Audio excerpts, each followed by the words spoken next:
بسم الله الرحمن الرحيم.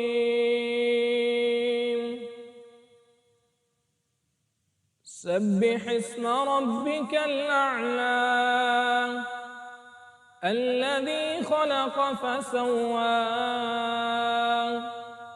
والذي قدر فهدى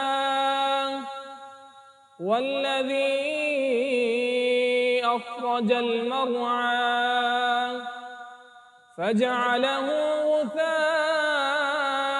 نحوا سنقرئك فلا تنسى إلا ما شاء الله إنه يعلم الجهر وما يخفى ونيسرك لليسرى فذكر إن نفعت الذكرى سيذكر من يخشى ويتجنبها الأشقى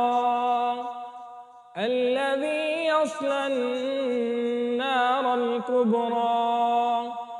ثم لا يموت فيها ولا يحيا قد أفلح من تزكى